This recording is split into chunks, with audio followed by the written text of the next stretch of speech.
Vamos ahora a leer en Apocalipsis, en el capítulo 18. Apocalipsis, capítulo 18, los versículos del 1 al 8.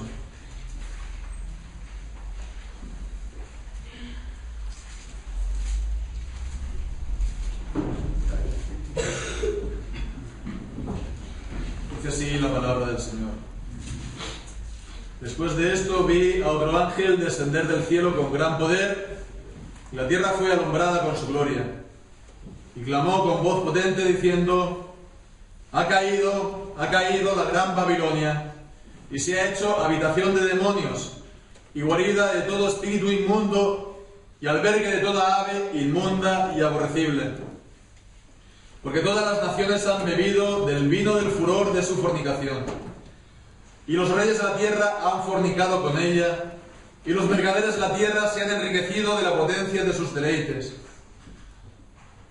Y oí otra voz del cielo que decía: salid de ella, pueblo mío, para que no seáis partícipes de sus pecados, ni recibáis parte de sus plagas, porque sus pecados han llegado hasta el cielo, y Dios se ha acordado de sus maldades.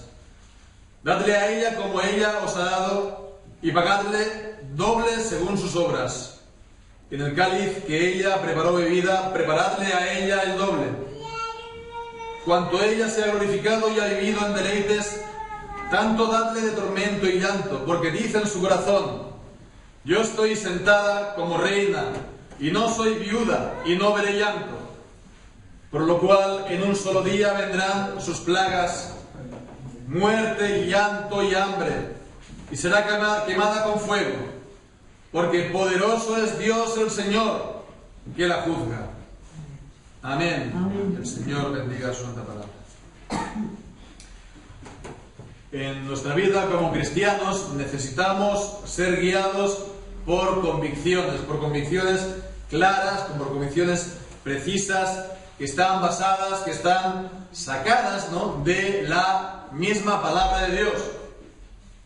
Y entre una de las mayores, lo que nos dice la palabra de Dios, una de las mayores convicciones que podamos tener es acerca de la inmutabilidad de Dios.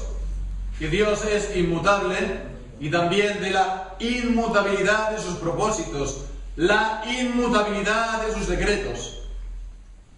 Dios ha decidido que va a pasar una serie de cosas, y podemos tener la absoluta certeza de que esto que Él se ha propuesto, eso va a ocurrir.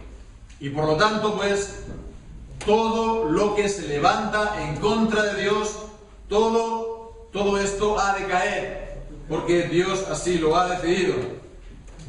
Esta convicción, ha de estar bien clara y bien firme en nosotros, también para poderla llevar a la práctica, ¿no? Porque una cosa es tener esta convicción así en abstracto, y otra cosa es ver en el tiempo presente cómo esto se lleva a la práctica, como decimos. Una cosa es decir que todos los enemigos del Señor caerán, y otra cosa es decir: este enemigo del Señor concreto, este enemigo al presente, que es tan grande, que es tan poderoso, que lo controla todo, este también va a caer. Y este capítulo de la palabra de Dios es de gran importancia para este fin, para este propósito, porque por medio de él el Señor dio ánimo y dio, animó a los cristianos, y dio esta convicción a los cristianos en el primer siglo, ¿verdad? A finales del primer siglo de la era cristiana. Y también este mismo pasaje nos da este mismo ánimo y nos da estas mismas convicciones a nosotros, a los cristianos del siglo XXI, ¿no? 20 siglos después. Que la convicción de que todos los enemigos del Señor, tanto los pasados como los actuales, como los futuros, todos ellos han de caer y caerán. El pasaje que hemos leído, el capítulo 18, continúa, es la continuación del capítulo 17, Y en el capítulo 17 pues estábamos viendo la mujer, la ramera, que estaba sentada encima de la bestia. Y bien, la bestia vimos que tenía 7 cabezas y 10 cuernos. Y bien, pues vimos que esta mujer, esta ramera, la mujer y también la bestia se estaba refiriendo al misterio del anticristo o del anticristianismo. Y digamos esto en sus dos vertientes: por un lado, la mujer ramera, ¿no?, el falso profeta, o también en el capítulo 13, la bestia que subía de la tierra, que está hablando pues de la religión del imperio, pero también vemos con el tiempo de la apostasía, de la iglesia o el cristianismo apóstata. Y también pues en cuanto a la bestia, pues la bestia que subía del mar está hablando de los poderes políticos que están en el mundo, que tienen pues la pretensión de llegar a ser el imperio universal, ¿no? El imperio que lo controle y que reine sobre todas las naciones de la tierra, y de esa manera sean rey de reyes y señor de señores. Bien, pues estas dos vertientes, digamos, la religiosa y la política, estas son, por supuesto, son distintas, ¿no?, pero están relacionadas entre sí, ¿no? Nos hemos de dar cuenta de la relación que tienen la una con la otra. En el capítulo 13 veíamos que las dos son bestias, son dos bestias distintas, sí, pero son dos bestias, ¿no? La bestia que sube de la tierra y la que sube del mar. Y son dos bestias que una, la religiosa, la bestia que sube de la tierra, veíamos estaba al servicio de la bestia política que subía del mar. Aquí en el capítulo 17 están también relacionadas. Vemos, la mujer está sentada encima de la bestia. Y bien, pues vemos también ahí parecidos, porque en el capítulo 17 y aún también en el capítulo 18 lo vamos a ver, no se ve claramente a veces pues cuál es cuál. Digamos que las dos están pues en ocasiones denominadas como Babilonia. En el capítulo 17 pues se nos dice que la mujer es una ciudad, una gran ciudad que reina sobre los reyes de la tierra. También tenía el misterio escrito sobre la frente, el versículo 5, Babilonia la grande, la madre de las rameras y de las abominaciones de la tierra. Babilonia, por lo tanto, pues calificada como ramera, pero también Babilonia es la gran ciudad que reina, simbólicamente, ¿verdad? Está hablando de Roma, ¿no?, pero en el espíritu de Babilonia. Entonces, esto es algo que también hemos de tener presente en este capítulo 18 al leerlo, al interpretarlo, porque que las dos están relacionadas, que las dos van juntas, ¿verdad?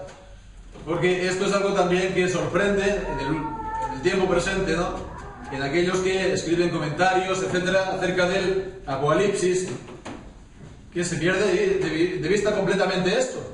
Es decir, que solamente se centran en la bestia aquí en estos capítulos como poder político, sin tener en cuenta pues de la bestia religiosa, sin tener en cuenta también que está mezclado, ¿verdad?, está unido también con las religiones falsas y también con el cristianismo apóstata. Las religiones falsas en el tiempo de Roma, la Roma antigua, y después con la venida del cristianismo, con el cristianismo apóstata. Entonces vemos que para los cristianos del primer siglo que leían estos capítulos, lo tenían claro. Se estaba refiriendo en estos capítulos al Imperio Romano, ¿verdad? El Imperio Romano que había conquistado todas las naciones del mundo conocido en aquel entonces y que se había, por lo tanto, enriquecido con todas las riquezas de las naciones, que las había pues también expoliado y las había utilizado en su propio beneficio. Pero por supuesto, este imperio, ¿verdad?, no iba solo. Este imperio tenía, sí, muchas otras religiones, ¿verdad?, eran politeístas, pero también tenía la religión imperial. Los emperadores eran adorados como Dios. Se le daba el título de Señor, se le daba el título de Salvador. Entonces era por esa razón que los cristianos eran perseguidos. No eran pues perseguidos pues por el poder político, por razones políticas, ¿no? No eran pues porque eran del partido político rival, ¿no? De que unos eran del Partido Socialista y estaban pues persiguiendo al Popular o viceversa. No eran rivales políticos, sino era un antagonismo religioso, ¿verdad? Entonces fue el rechazo de los cristianos a reconocer otro Señor, que no fuera el Señor Jesucristo como Rey de Reyes y Señor de Señores. Eso es lo que le llevó a ser, pues, perseguidos, ¿verdad?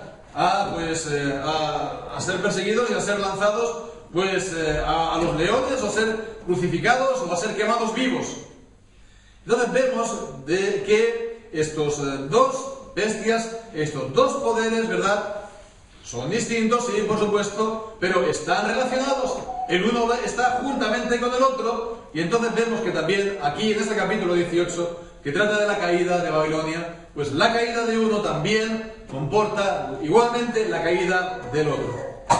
Bien, pues a continuación veamos pues el contenido también del pasaje, y vemos cómo al principio pues se nos dice que o se hace pública, digamos, la sentencia de Dios contra Babilonia. Aquí pues en este pasaje, en estos 8 versículos, nos encontraremos con dos ángeles, y el primero pues da la voz, da pues el anuncio, se hace el anuncio de su caída. Versículo 1 dice: después de esto vi a otro ángel descender del cielo, dice, con gran poder. Y vemos también aquí una señal que recuerda también las manifestaciones de Dios en el Antiguo Testamento. La tierra fue alumbrada con su gloria, y él pues clamó con voz potente, a gran voz, diciendo: ha caído la gran Babilonia, la gran Babilonia. Bien, pues vemos que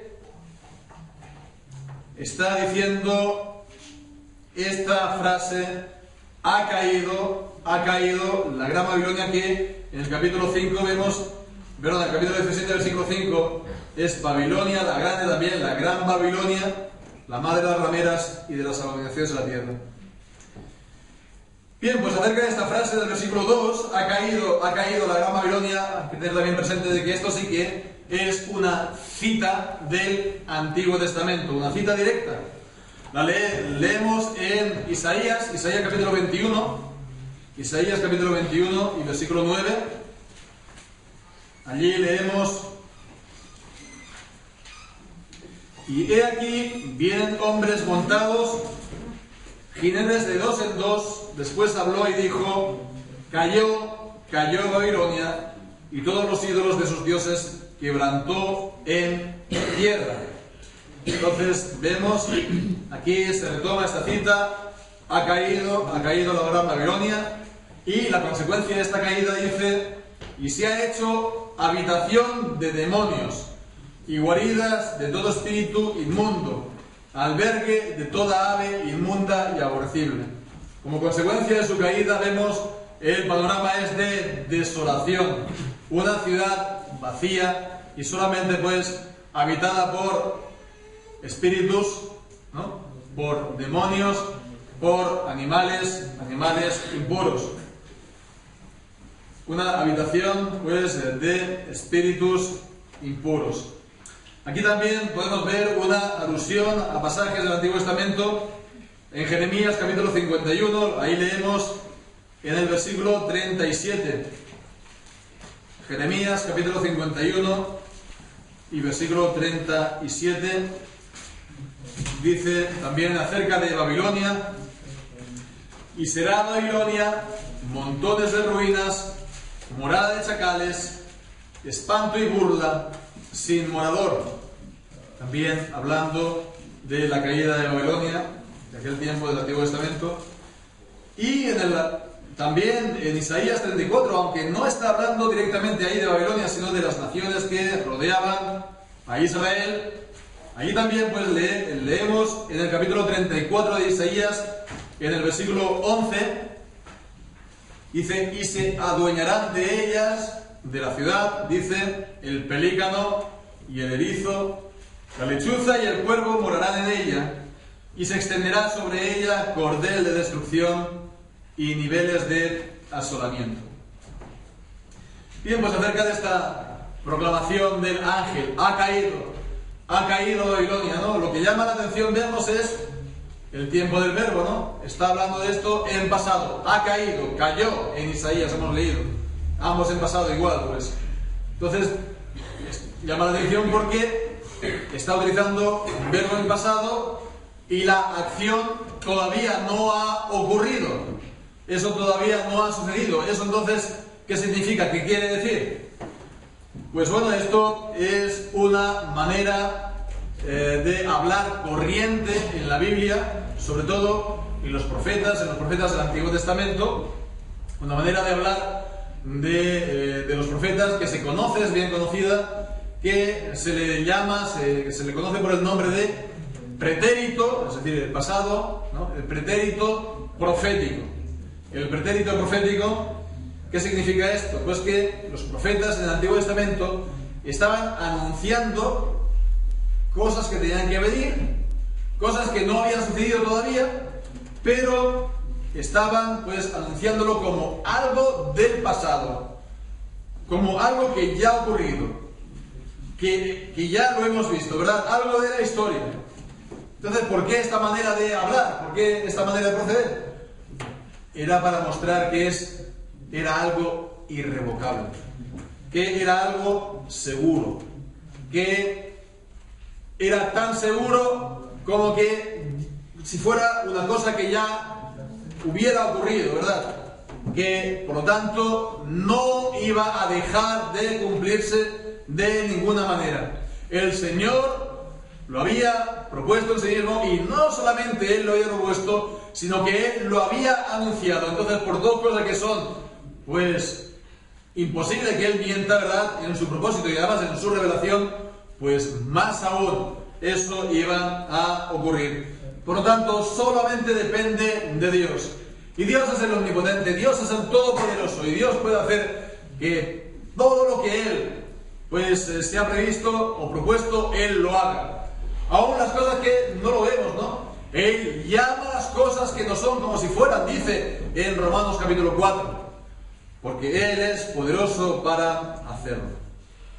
Bien, pues nos da también a continuación en el versículo 3 la razón de este juicio acerca de Babilonia, porque dice: porque todas las naciones han bebido del vino del furor de su fornicación, y los reyes de la tierra han fornicado con ella, y los mercaderes de la tierra se han enriquecido de la potencia de sus deleites. Vemos aquí lo que decíamos, ¿no?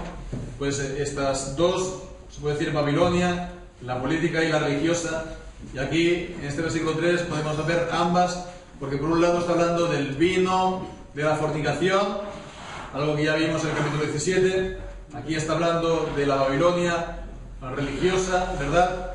De las seducciones, de las idolatrías, de las infidelidades espirituales al Señor y a su palabra.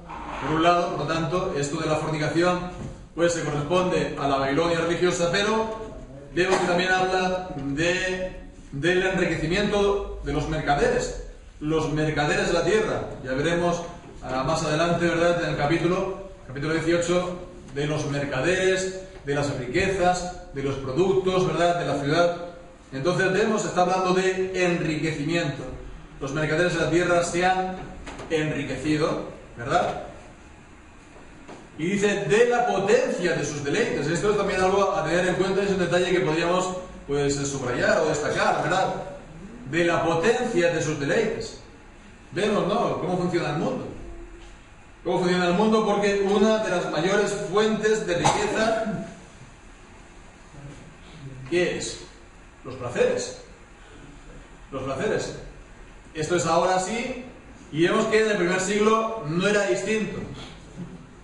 Los placeres son una de las mayores fuentes de riqueza, ¿no?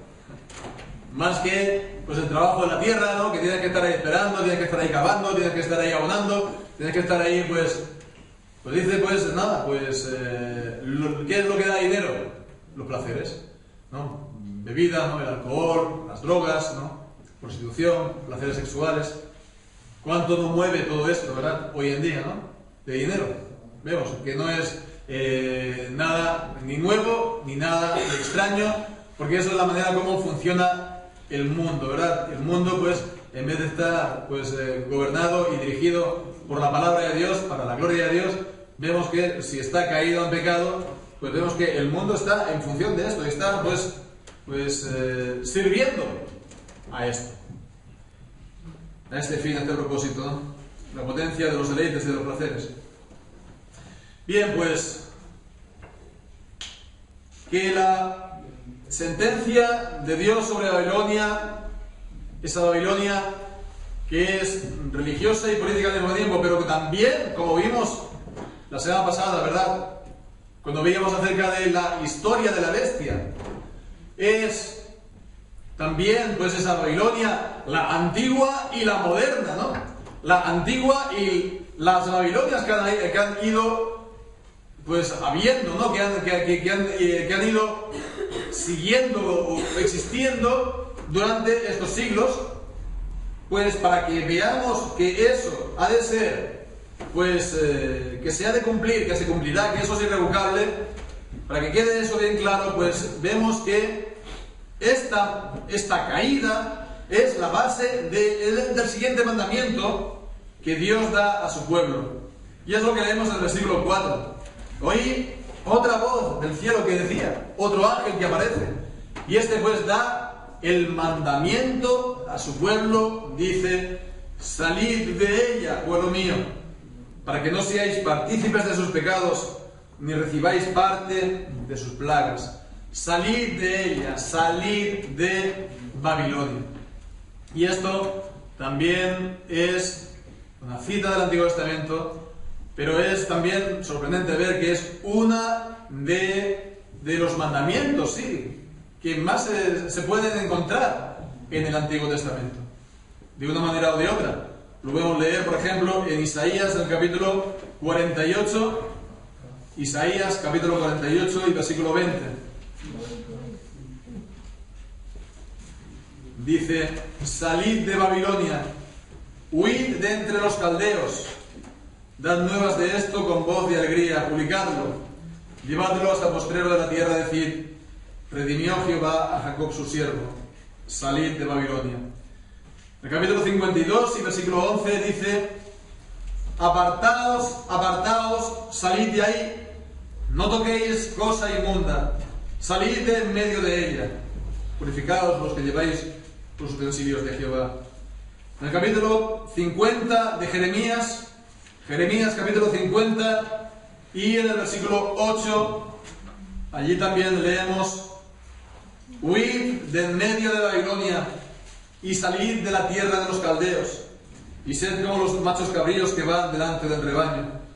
O en el capítulo 51, en el versículo 44, allí también leemos en Jeremías 51, 44: y juzgaré a Abel en Babilonia, y sacaré de su boca lo que se había tragado, y no vendrán más naciones a él, y el muro de Babilonia caerá.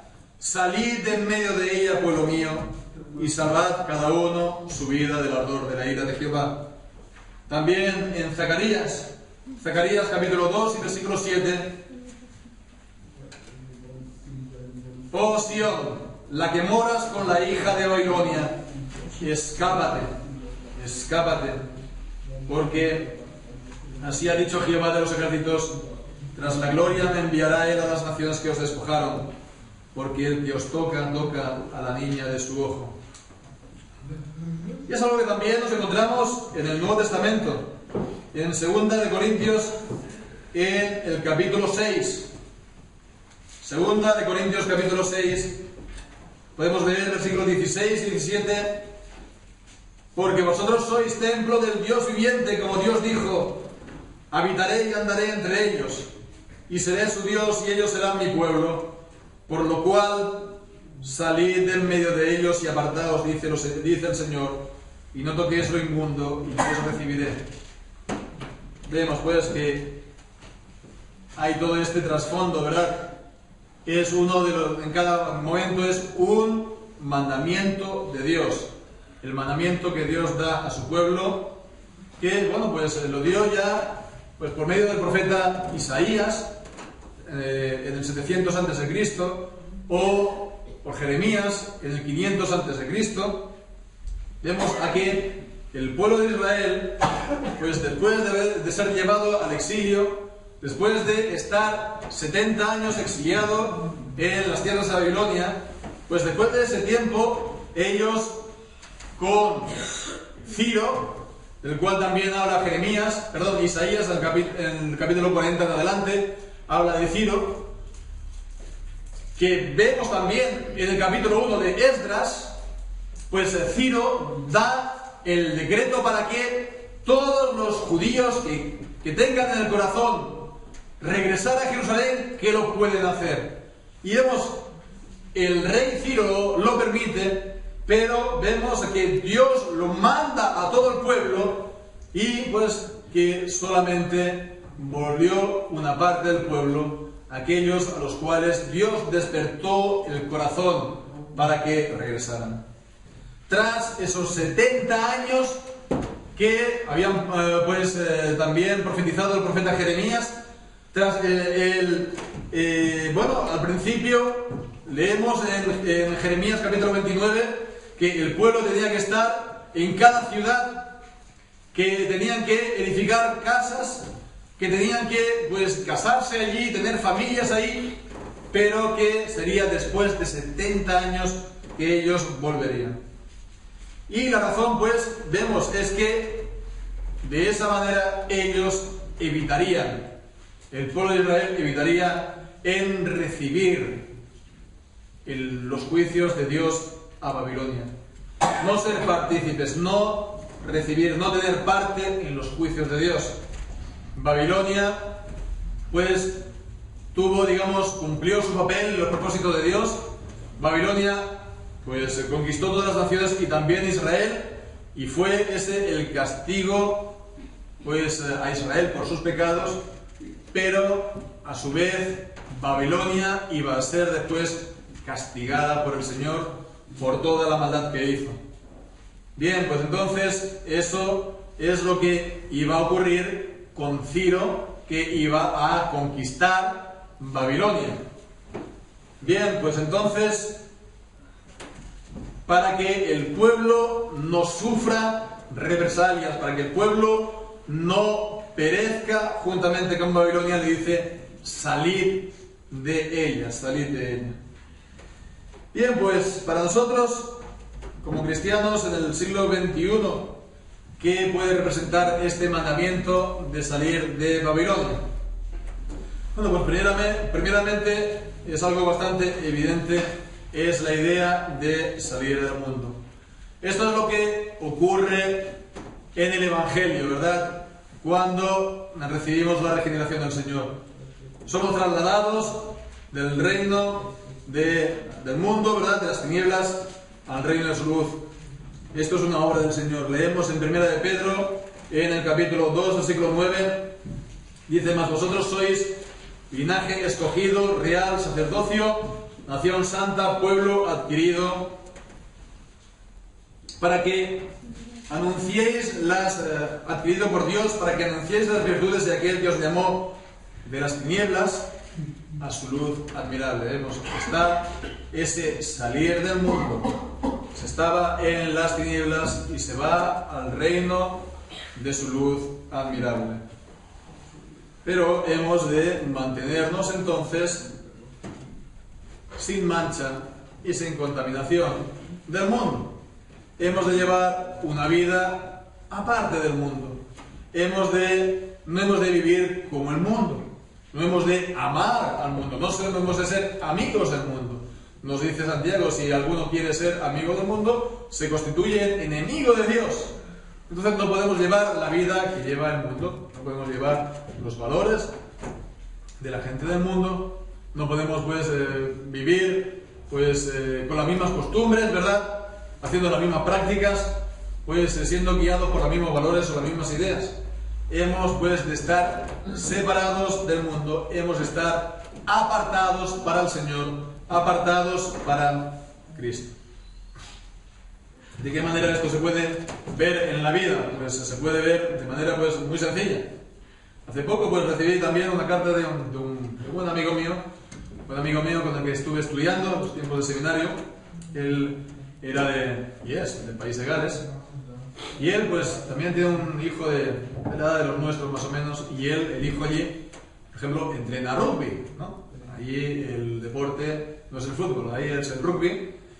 Y bien, pues entonces dice, no, él ya entrena, pero bueno, pues el domingo no juega, ¿no? Entonces, si juega los partidos que se hacen el sábado lo juega, entrena también entre semana, pero no entre el domingo, ¿no? Por cierto que hay que ver también cómo ha cambiado este país, el país de Gales. Cuando yo estudiaba, me acuerdo que hará unos 20 años, 21, 22 años, hubo un referéndum en el país de Gales, un referéndum para que no abrieran los bares, ¿no? Los pubs, ¿no? Los domingos. Y lo bueno es que lo ganaron, ¿no? Y lo ganaron, digamos, la posición de que se tiene que cerrar, ¿no? Se me quedan unos 20 años, ahora pues ya se juega el rugby por todas partes, ¿no?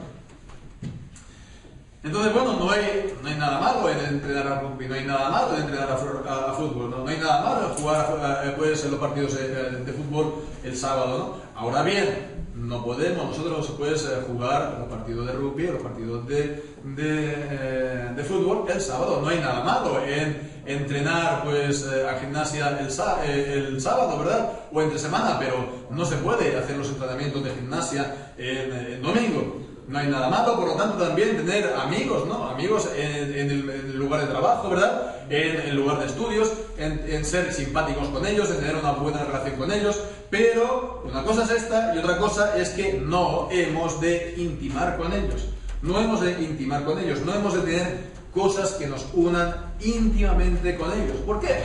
Porque bueno, parece que no, nosotros nos podemos decir, no, yo soy más fuerte que esto y yo pues sé bien las cosas y yo sé hasta dónde puedo llegar. Sí, lo tenemos eso claro, pero cuando nos queremos dar cuenta, pues vemos que nosotros estamos aquí y el resto de los hermanos están allá y la iglesia está allá. ¿Y eso qué significa? Pues que aunque no nos hemos dado cuenta, la corriente nos ha ido arrastrando y nos va arrastrando y nos vemos cada vez más lejos, ¿verdad? Y somos cada vez más llevados por la corriente. Entonces vemos el llamamiento de Dios a su pueblo es siempre el mismo. Cuando Dios iba a destruir Sodoma, ¿qué hizo? Sacó a Lot, ¿verdad? Así también al pueblo de Israel en Babilonia salid. Y a nosotros nos dice salid también porque el mundo está destinado a destrucción. Si nosotros tenemos nuestro corazón y nuestra vida en el mundo va a su perdición y a su destrucción y nada sacaremos de ello, todo lo contrario. Entonces así fue a los cristianos en Babilonia, a los cristianos en el tiempo de Roma, a los cristianos a lo largo de todos estos 2000 años de cristianismo y a los cristianos en este tiempo, ahora, hoy mismo. Y bien, pues esto, por una parte, salir de Babilonia. Ahora bien, también, pues, digamos, ¿no? Bueno, lo que decíamos, ¿no? Como todos los comentaristas solamente conciben a Babilonia desde el punto de vista político, pues entonces no se suele ver y no se suele decir lo que vamos a ver a continuación, que el salir de Babilonia también tiene esta otra, digamos, vertiente o este otro componente, ¿verdad? Que es que no tenemos que ser partícipes, por ejemplo, de la religión imperial, los romanos, ¿verdad? No tenían que participar de sus sacrificios, ¿verdad? De sus juramentos, de su fidelidad al emperador, etcétera, etcétera.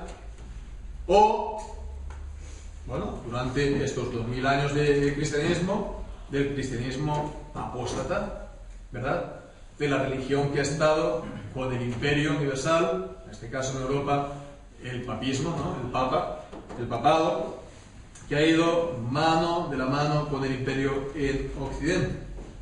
Con lo cual, pues, si Babilonia es también el falso profeta y es el cristianismo apóstata, entonces salir de ella, ¿qué representa? ¿Qué significa?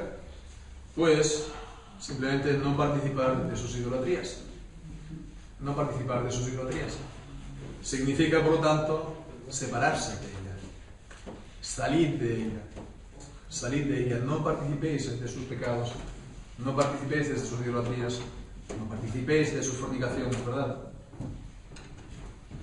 Hay que separarse. ¿Para qué?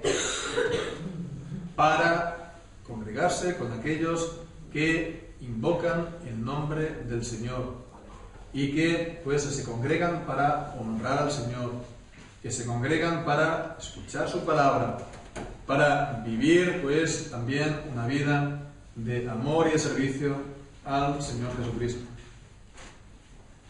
Y de nada sirve decir, no, mira, es que yo esto no lo hago porque, mira, prefiero salvar el pellejo, ¿sabes? Prefiero salvar la vida. Sí, yo voy, por ejemplo, a la misa, ¿no? En el caso de los creyentes en el tiempo de la Reforma, ¿no?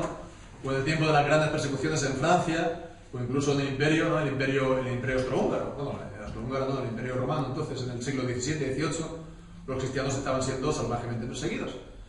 Habían borrado del mapa todas las iglesias, y bueno, pues entonces los cristianos podían decir, no, sí, no, mira, pero yo voy a la misa, ¿no? Mi cuerpo está ahí, ¿no? Pero mi corazón no está ahí. Y yo estoy ahí porque me obligan, ¿no? Para salvar al pellejo, como he dicho, pero bueno, mi corazón realmente por un oído me entra, por otro me sale, yo ni hago ni caso, ¿verdad?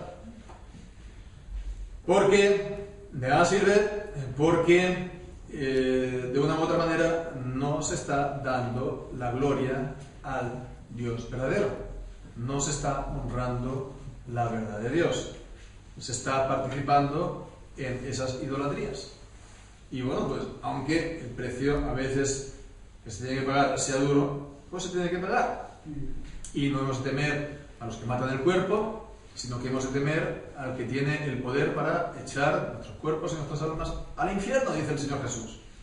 Así que por lo tanto vemos que eso no es la solución, ¿no? Es decir, no, mira, yo cuando llegue a casa me voy a poner a leer la Biblia, cuando llegue a casa voy a hacer un grupo de estudio con mis amigos.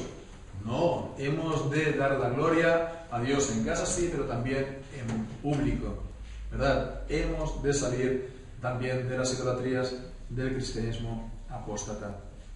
Y fijémonos que esto pues trae también consecuencias, ¿verdad?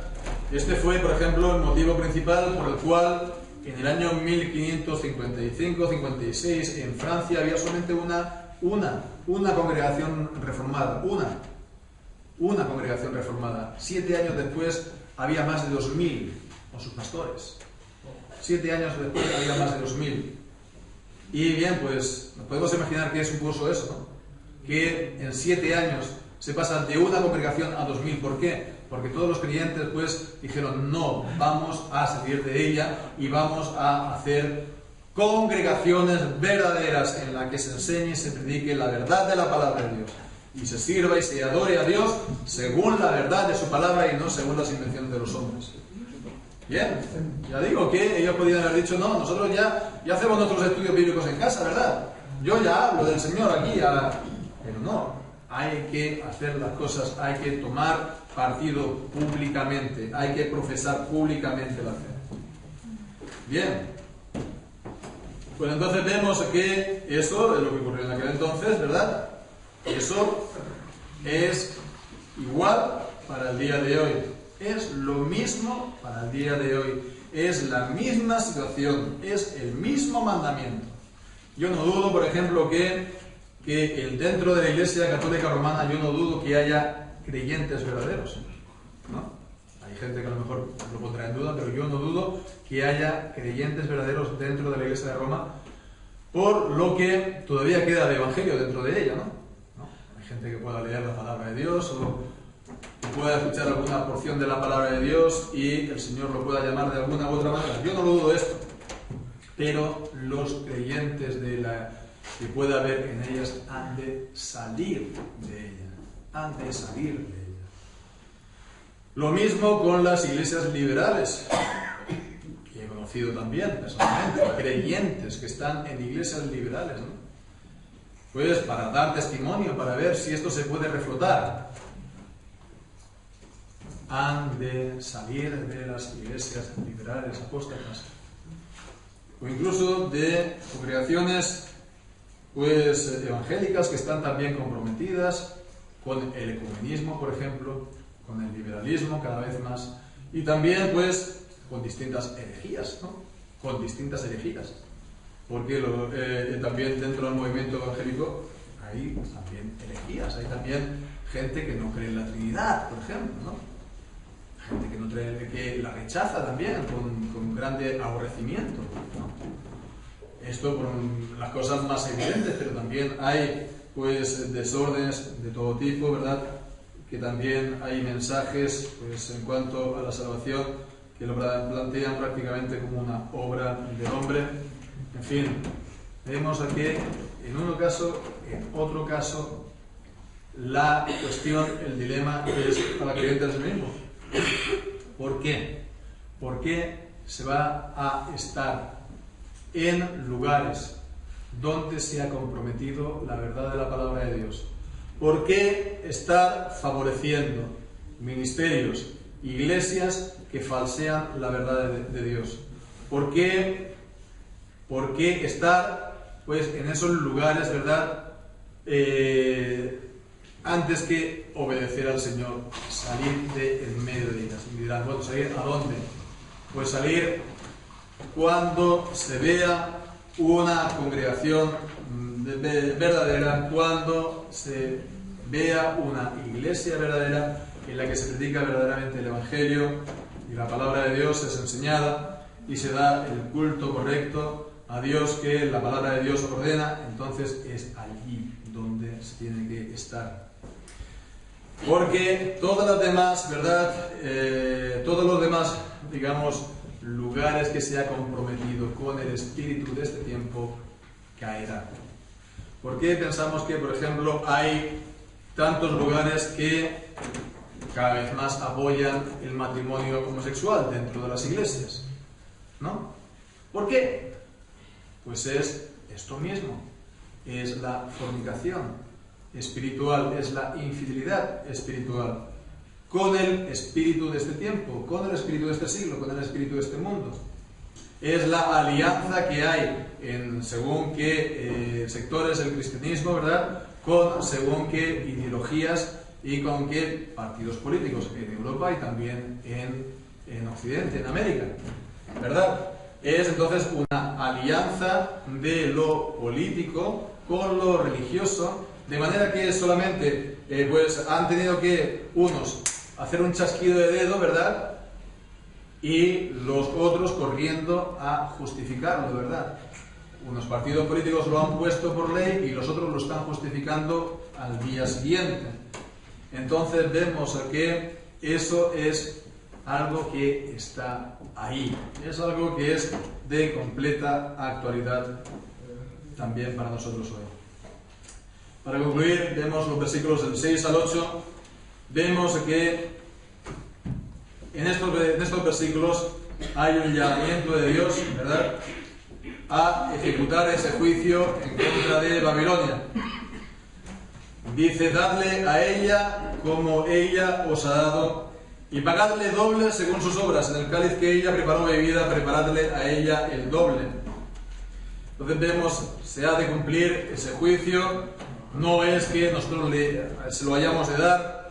Esto es algo que se lo está diciendo Dios a los ángeles. Dadle a ella como ella os ha dado, y pagadles doble según sus obras. Entonces vemos, ella ha perseguido a los cristianos, ella ha derramado la sangre de los santos, ella pues estaba ebria de la sangre de los santos, pues dice, pues se será justo. Dadle el doble. Haz que sea el juicio cumplido, que llegue hasta el final. El versículo 7 dice, pues darle el merecido por sus arrogancias, cuanto ella se ha glorificado y ha vivido en deleites. tanto dadle de tormento y de llanto. Vemos, ojo por ojo, ¿no? Diente por diente. Ella ha vivido en deleites, en placeres, pues ahora tormento y llanto, porque dice en su corazón: yo estoy sentada como reina y no soy viuda no veré llanto. Vemos, esto es también lo que son citas del Antiguo Testamento, Isaías capítulo 14, y leemos versículos 13 y 14. Isaías 14, 13 y 14 dice, aquí está hablando del lucero de la mañana: ¿cómo caíste del cielo, oh lucero, hijo de la mañana? Cortado fuiste por tierra, tú que delimitabas a las naciones, tú que decías en tu corazón: subiré al cielo, en lo alto, junto a las estrellas de Dios levantaré mi trono, y del monte del testimonio me sentaré a los lados del norte. Este espíritu diabólico es el que animaba también esta arrogancia a Babilonia. En Isaías 47, versículo 8, Isaías 47, versículo 8, hablando de Babilonia, dice: oye pues ahora esto, mujer voluptuosa, tú que estás sentada confiadamente, tú que dices en tu corazón: yo soy y fuera de mí no hay más, no quedaré viuda, ni conoceré orfandad.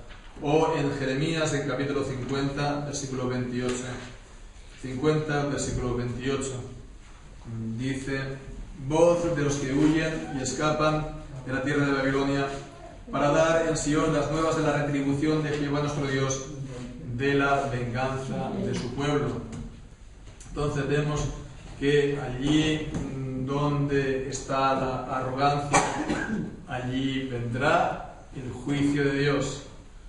Dios al que se enaltece, Dios lo abate, y Dios da gracia al humilde.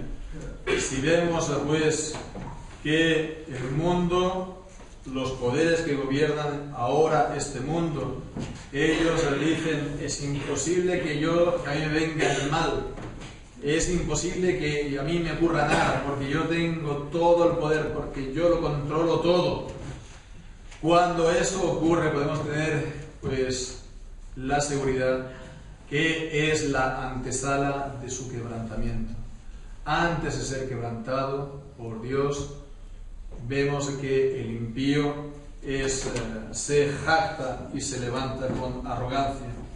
Entonces los poderes que gobiernan este mundo, los poderes que dicen: no, si es que no me puede pasar nada, porque lo controlo todo, porque tengo todo el poder, porque tengo todo el dinero, pues a esos el Señor los quebrantará, ¿verdad?